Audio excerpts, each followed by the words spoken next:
dan aku telah mencapai garis akhir dan aku telah memelihara iman. Amin. Itu adalah 2 Timotius 4 ayatnya yang ke-7, yang hari ini kita akan baca.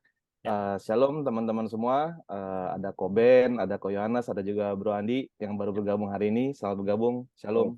Shalom. Shalom, shalom. Semoga dalam keadaan baik semua ya. Ya.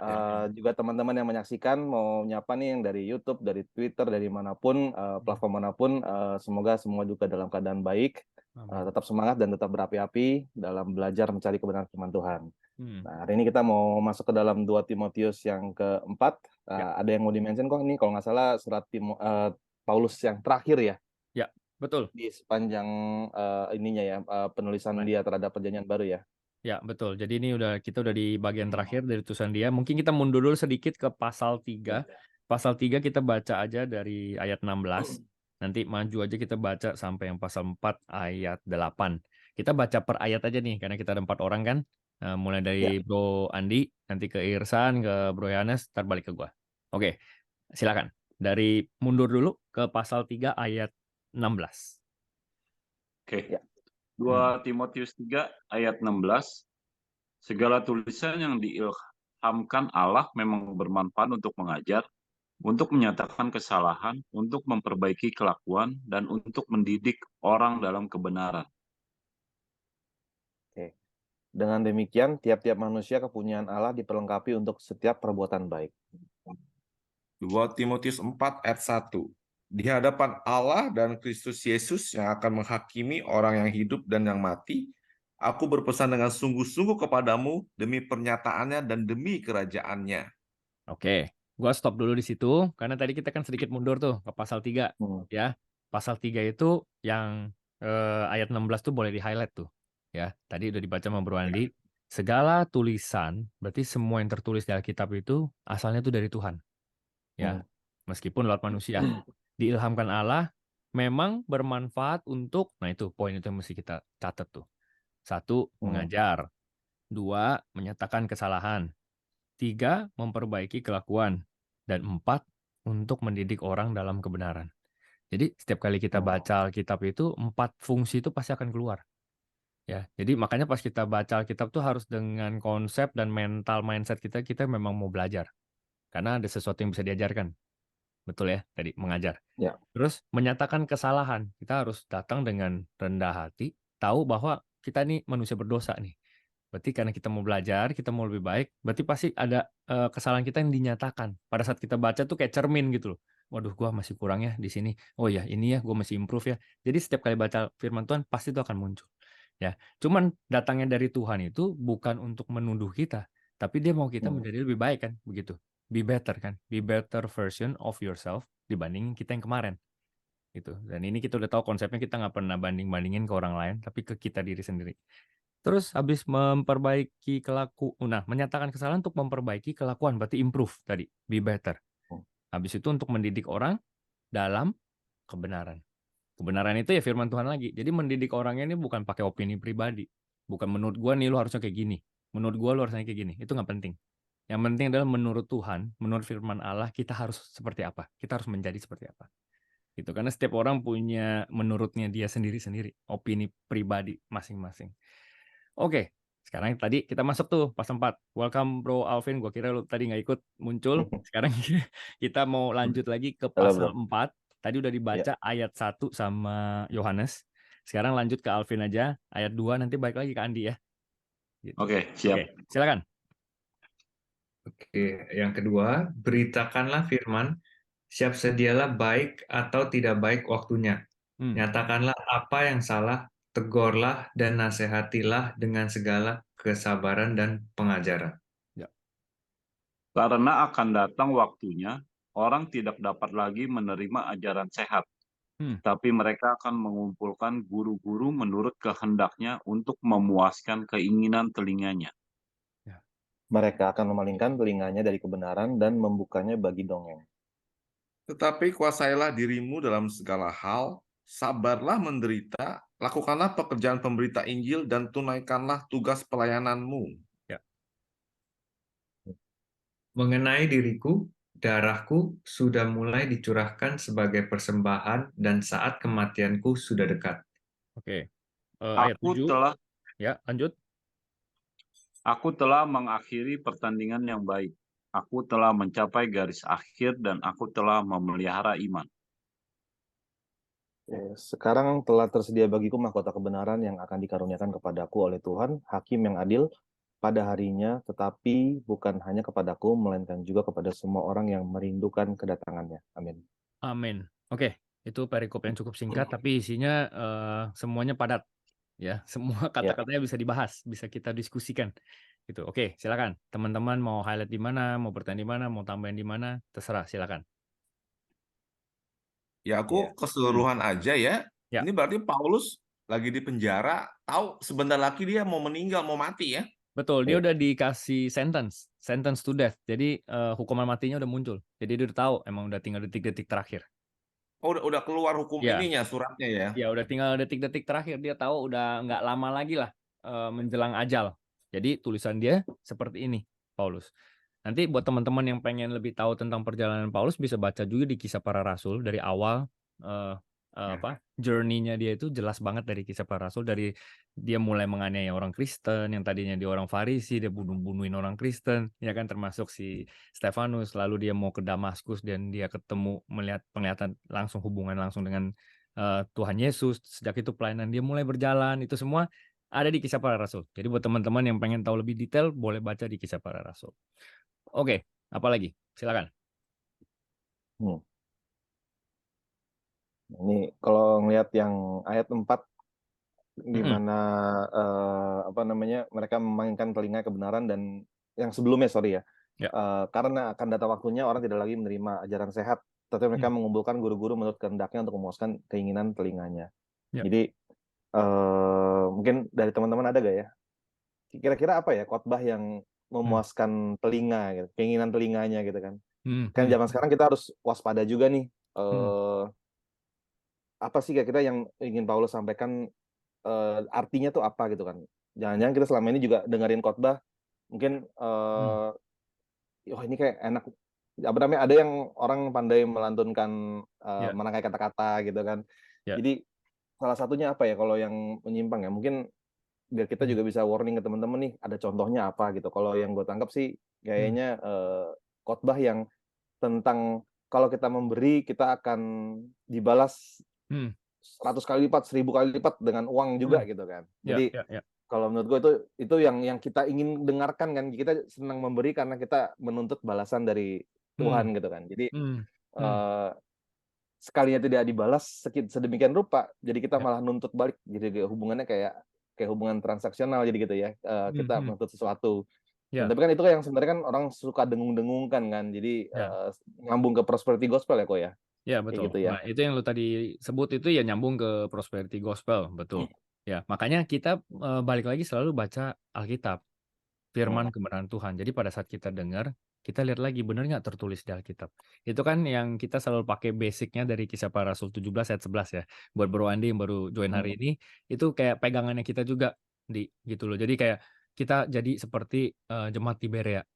Jadi mungkin Irsan boleh bantu baca Kisah Para Rasul 17 ayat 11 lagi gitu. Oke, Kisah Para Rasul 17 ayat 11, orang-orang Yahudi di kota itu lebih baik hatinya daripada orang-orang Yahudi di Tesalonika. Karena mereka menerima firman itu dengan segala kerelaan hati dan setiap hari mereka menyelidiki kitab suci untuk mengetahui apakah semuanya itu benar demikian. Amin. Ya, jadi kita bisa belajar nih dari jemaat di Berea itu adalah bahwa mereka datang nih dengan memang pengen belajar kan, dengan hati yang terbuka. Artinya mentalnya memang pengen belajar. Ya, berarti dengan segala kerendahan hati tadi dibilang mau belajar. Tetapi dia nggak berhenti di situ aja. Jadi habis dengar, let's say habis dengar sermon, habis dengar pengajaran, habis dengar diskusi kayak kita gini deh. Ya, jangan cuma ditelan mentah-mentah aja, balik, cek. Kan dia bilang selidiki di dalam Alkitab, apakah benar demikian dia bilang. Berarti kita harus baca lagi dong Alkitab. Dan dia tulisnya apa? Setiap hari loh. Dia nggak cuma bilang selidiki ya nanti kalau pas lo ada waktu. Every day. Jadi every day apapun yang kita dengar, balik lagi nih ke Alkitab. Benar nggak sih Alkitab tulis kayak gini? Cek lagi, cek dan recheck. Nah pada saat, sesuai nih. Berarti kita udah belajar sesuatu yang baru, kita belajar sesuatu yang baik, yang datang dari Tuhan. Kita keep baik-baik wisdom itu. Yang kan itu lebih bernilai daripada mau harta apapun, permata apapun, itu paling bernilai pada saat kita ketemu kebenaran itu. Ya. Jadi itu yang kita pengen jadiin patokan. Nah, tadi Irsan bilang, ya apa sih sebenarnya pengajaran yang ini nih yang enak didengar doang? Itu salah satunya tadi misalnya prosperity gospel. Nah, pada saat kita baca di Alkitab, misalkan tulisannya tidak seperti itu. Jadi kita tahu nih, oh sampai di mana kebenarannya. Ya. Nah, yang lain silakan teman-teman mungkin yang mau nambahin. Ya mungkin kalau dari gue menyambung tadi yang Irsan sharing gitu ya, apalagi di hari-hari sekarang ini, seperti yang dikatakan di sini kan, beritakan, gue pakai terjemahan ini TSI ya. Oke. Beritakanlah firman Allah selalu, baik ketika jemaatmu suka mendengarnya ataupun tidak. Kuatkan hati jemaatmu. Itu. Lalu berikutnya, karena akan tiba waktunya orang tidak mau lagi mendengarkan ajaran benar. Mereka hanya akan mencari guru-guru yang mengajarkan hal-hal yang enak didengar saja, yang sesuai selera mereka. Nah ini mungkin satu ayat yang mengingatkan gua secara pribadi dan juga mungkin teman-teman yang nanti melihat dan mendengar video ini. Ya di hari-hari sekarang ini kan memang yang hard truth-nya itu juga harus kita renungin gitu loh. Kadang memang orang ya seperti yang tadi Irsan sharing ya, maksudnya kadang orang hanya ingin mendengarkan yang enak didengar aja gitu. Tapi yang namanya kebenaran itu ya pedang bermata dua gitu. Jadi ya yang mungkin yang buat kita aduh ini terlalu keras nih gitu. Tapi ya kalau itu baik buat asupan rohani spiritual kita, itu harus kita pelajari karena Tuhan itu kan sharing tentang firman ini nggak milih-milih ya gitu. Apa yang menjadi kebenaran ya itu kebenaran itu juga gitu. Jadi ya buat gua pribadi itu yang gua dapatkan. Jadi memang kita apalagi di zaman yang sekarang ini itu kita harus lebih kunyah makanan kerasnya lagi lah. Itu sih. Ya. Silakan Bro Yohanes mau nambahin. Ya, sebenarnya kita tuh kalau belajar Bible tuh abu-abu nggak sih teman-teman? Apa jelas hitam dan putih? Maksudnya hitam dan putih ya? Hitam putih. Ya, dan itu perjalanan iman. Kalau selama masih abu-abu, baca aja terus sampai jelas. Karena terus ya setiap hari ya. Betul, karena Roh Kudus itu yang akan membawa kita menuju seluruh kebenaran. Kalau seluruh kebenaran kan kita nggak bisa bilang ini setengah benar nih, nggak bisa. Seluruh kebenaran it's all truth. Tapi kita perlu proses, kita perlu waktu. Nah, setiap kita ini perjalanannya beda-beda.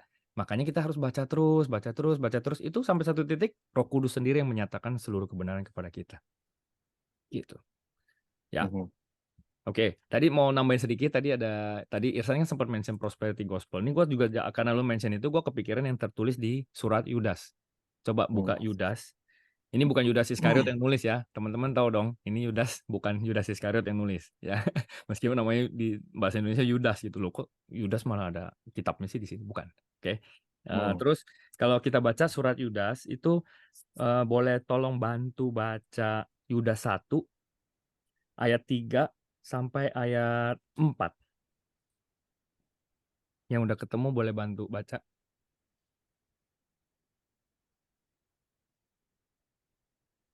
Oke, gue baca ya. Boleh, silakan Di. Boleh. Ya, Yudas 1 ayat 3 dan 4. Saudara-saudaraku yang kekasih, sementara aku bersungguh-sungguh berusaha menulis kepada kamu tentang keselamatan kita bersama, aku merasa terdorong untuk menulis ini kepada kamu dan menasihati kamu, supaya kamu tetap berjuang untuk mempertahankan iman yang telah disampaikan kepada orang-orang kudus.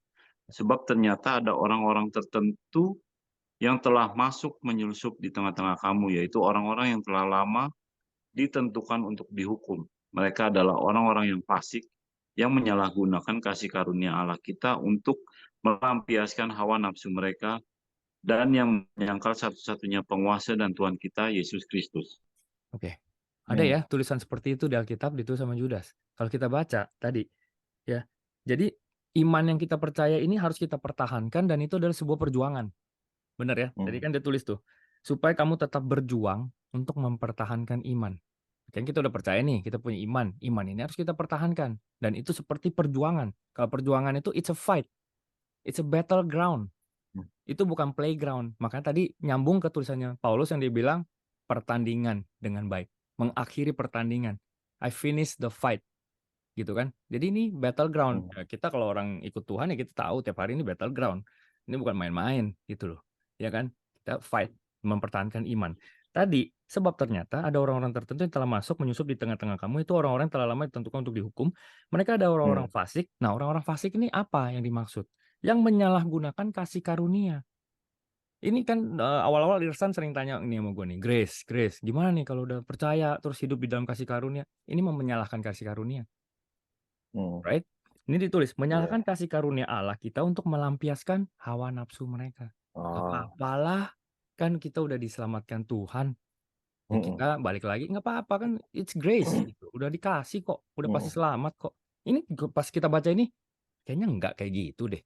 Ini tulis mempertahankan, berjuang, jangan menyalahgunakan kasih karunia Allah untuk melampiaskan apalagi apa? Hawa nafsu. Karena kita mau melampiaskan hawa nafsu, kita pakai grace ini jadi tamengnya. Berarti ini salah nih kalau kayak gini.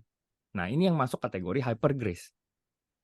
Ya, jadi pada saat kita baca kita jadi ngerti. Kalau nggak pernah baca ya akan serap aja yang dari manapun. Oh iya ini sebuah kebenaran. Tapi pada saat kita baca nih, oh ternyata bisa kayak gini ya. Dan pada akhirnya malah menyangkal satu-satunya penguasa dan Tuhan kita Yesus Kristus.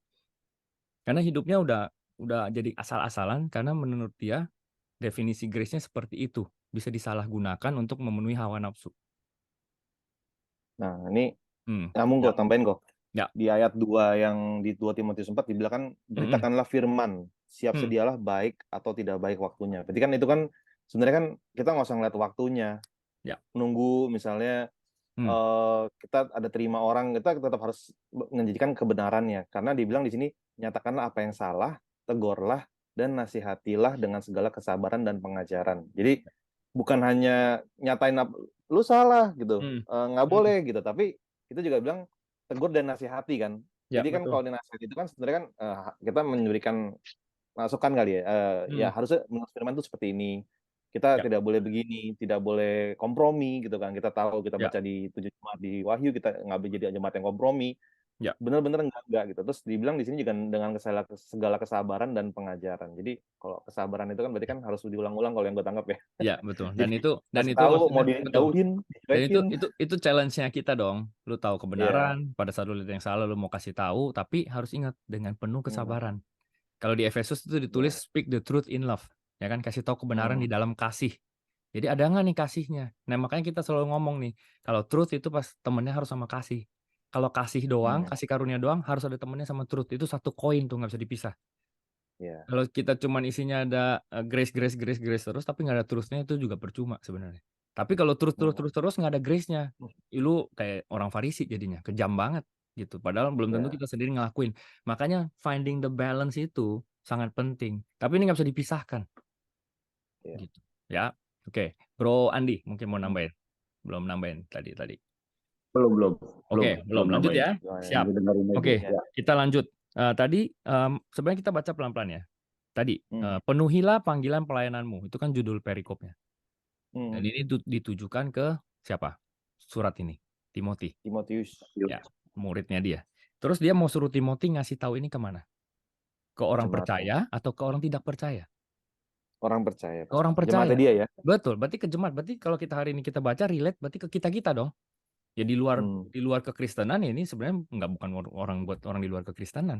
Ini buat kita kan, gitu. Nah pada saat kita baca di hadapan Allah dan Kristus Yesus yang akan menghakimi, berarti akan ada judgment yang coming, betul ya? Akan menghakimi orang-orang hidup dan yang mati.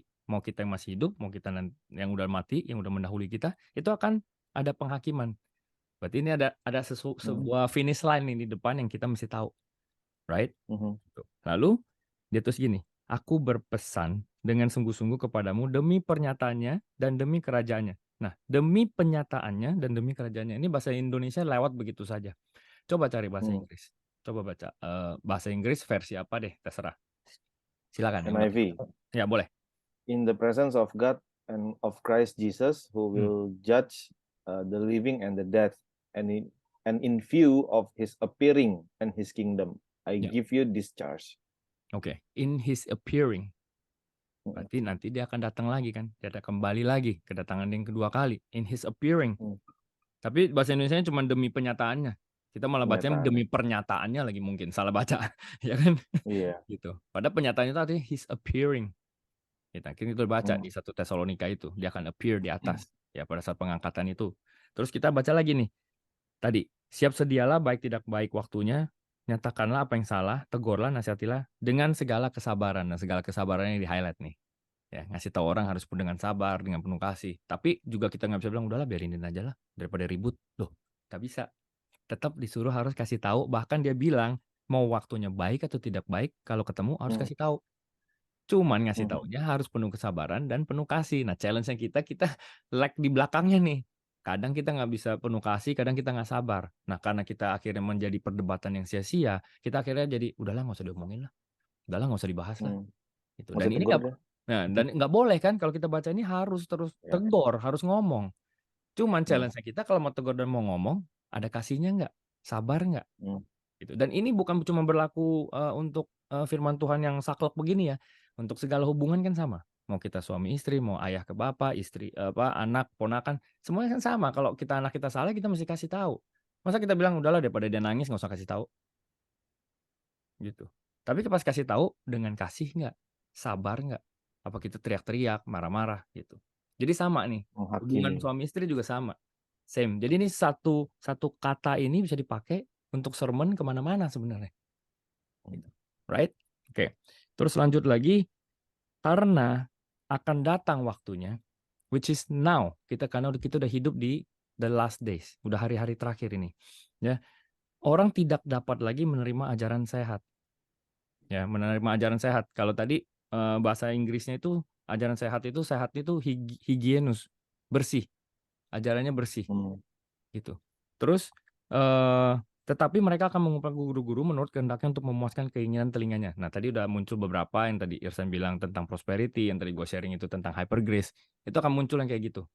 Tapi pada saat kita baca Alkitab, itu pasti ya Tuhan akan bawa kita menuju ke seluruh kebenaran. Gitu. Gak apa-apa, kan kita baca, kita ngerti, kita cek lagi, selidiki, dengar, oh ternyata maksud Tuhan tuh ini. Gitu. Ya. Lalu mereka akan memalingkan telinganya dari kebenaran, membukanya bagi dongeng. Oke. Mungkin gue mau nambahin sedikit lagi, San. Sebenarnya di yang sebelumnya kita udah pernah baca juga di Yohanes 6, ayat 60. Yang pengikut Yesus, habis itu mereka menerima mukjizat. Ya, kita ke Yohanes deh, Yohanes 6. Ya.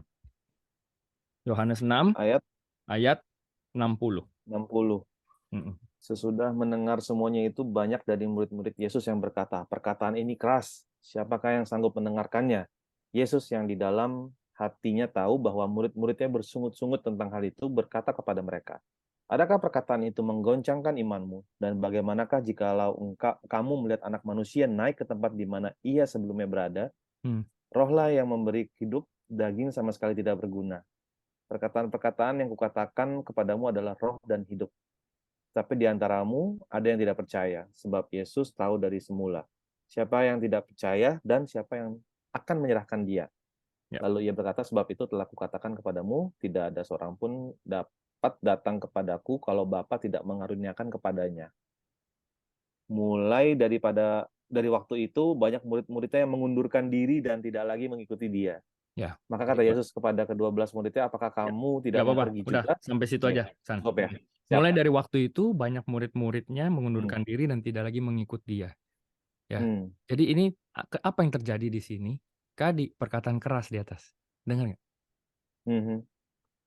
Sesudah mendengar semuanya itu, banyak dari murid-murid Yesus yang berkata, perkataan ini keras. Siapa yang sanggup mendengarkannya? Berarti perkataan keras itu apa aja isinya? Berarti kita mesti naik lagi ke atas. Baca lagi ke perikop-perikop sebelumnya. Nah, itu teman-teman bisa baca lagi sendiri di atas. Ini sebenarnya apa sih yang diomongin sama Yesus sampai mereka bilang, wah ini terlalu keras nih. Begitu karena udah dengar yang terlalu keras, mereka cabut. Jadi harus bedakan, kita ini fansnya Jesus atau kita muridnya Yesus. Karena fans dan followers itu cuma akan ikut pada saat ada miracles, pada saat ada ini, ada itu, minta ini, minta itu, pada saat dalam keadaan yang sangat baik. Atau kita lagi ada keperluan. Tetapi pada saat keperluan kita pun masih tidak dipenuhi sama Tuhan, nah kita masih stay nggak dimuridkan sama Tuhan Yesus. Itu yang membedakan sebenarnya. Tapi kalau kita mau naik ke atas lagi perikop itu, sebenarnya yang diomongin itu ada 3 kali Tuhan Yesus ngulang kata ini. Nanti bisa dibaca di atas. Itu ada di ayat 39. Lu bantu gue baca ya, San, di ayat 39. Oke. 6 ayat 39. Ya. Oke. Yohanes 6 ayat 39, dan inilah kehendak Dia yang telah mengutus aku, supaya dari semua yang telah diberikannya kepadaku jangan ada yang hilang, tetapi supaya aku bangkitkan pada akhir zaman. Oke. Berarti ada urusannya sama akhir zaman, ada urusannya sama kebangkitan. Bangkitan. Ya, ada urusannya sama kebangkitan, ada urusannya sama akhir zaman, dan ada urusannya sama kehendak Tuhan, kehendak Bapa di surga. Kehendak Bapa di surga tuh mereka nggak mau ada salah satu dari kita pun yang hilang. Ya. Itu kehendak Bapa itu. Makanya kalau dibilang, ya dia mau semua anak-anak ini selamat. Cuman pilihan tetap dia kasih ke kita. Gitu. Karena He is a gentleman. Pilihan ada di tangan kita. Ini udah dikasih nih. Mau apa enggak kita yang terima. Oke. Itu tadi satu. Terus yang kedua kali di ayat 44. Itu sambung lagi, San, ke ayat 44. Ayat 44. Tidak ada seorang pun yang dapat datang kepada aku jikalau ia tidak ditarik oleh Bapa yang mengutus aku. Dan ia akan kubangkitkan pada akhir zaman. Oke, ulang ya. Itu 2 kali. 3 kali di ayat 54. Ayat 54. Barang siapa makan dagingku dan minum darahku, ia mempunyai hidup yang kekal dan aku akan membangkitkan dia pada akhir zaman. Oke. Ini ada kekekalan di sini. Ada eternity. Berarti ada finish line sama di ujung yang dikasih lihat nih. Tentang akhir zaman, tentang kebangkitan, tentang tadi kekekalan. Right? Dua kali aja udah sangat penting. Ini sampai 3 kali. Nah, begitu udah dengar ini berkali-kali, muncullah tadi yang di ayat 60. Sesudah mendengar semuanya itu, murid-murid Yesus berkata, perkataan ini keras, siapa yang sanggup ngedenger kayak beginian? Sermonnya nggak enak didengar lah. Gitu. Nggak mau lah denger-denger yang kayak gini. Sangat clear kalau kita baca Alkitab. Ya, oke. Itu nanti bisa buat kita baca sendiri, kita renungin lagi dalam kita lagi baca firman Tuhan, kita bisa renungin masing-masing. Oke, itu satu. Terus kita lanjut lagi. Tadi 6 ya. 6 itu tadi sampai mana? Menerima ajaran sehat. Habis itu 4, mereka akan memalingkan telinganya dari kebenaran dan membukakan bagi dongeng. Tetapi kuasailah dirimu dalam segala hal, sabarlah menderita, lakukanlah pekerjaan pemberita Injil dan tunaikanlah tugas pelayananmu. Ya ingat ya, kita semua punya tugas yang sama nih secara general, ya. Yaitu Matius 28 kan? Itu yaitu kita menginjilkan, ya, kabarkan kabar baik ini, ya kan? Jadikanlah semua murid, pergilah jadikanlah semua murid-muridku, semua bangsa muridku. Gitu. Ini amanat agung, ya, gitu. Oke, lanjut lagi. Mungkin siapa lagi mau nambahin, silakan. Ini baru satu perikop ya. Iya.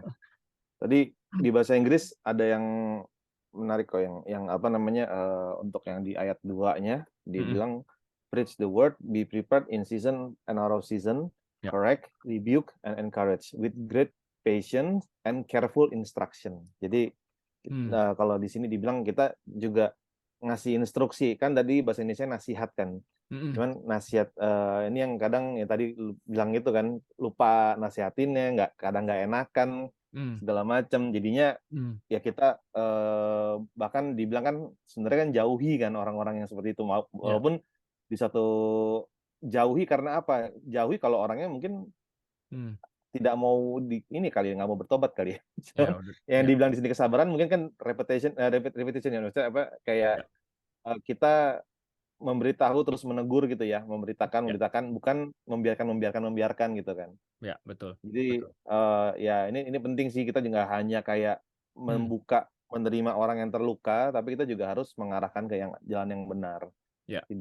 Tidak apa namanya, membiarkan lah ya, itu dosa dia jadi terus-terusan kan, nanti alasannya tadi hyper grace kan udah kasih karunia, udah selamat, Tuhan udah selamatin aku segala macam gitu. Padahal kalau misalnya kita tahu yang kayak tadi kita baca tuh kan, kita ada race yang kita harus jalani, dan kalau kita baca Alkitab lagi, banyak perumpamaan tuh yang apa ya, seperti kok gini ya, kalau gue nangkapnya ada yang dibilang banyak yang dipanggil tapi sedikit yang dipilih.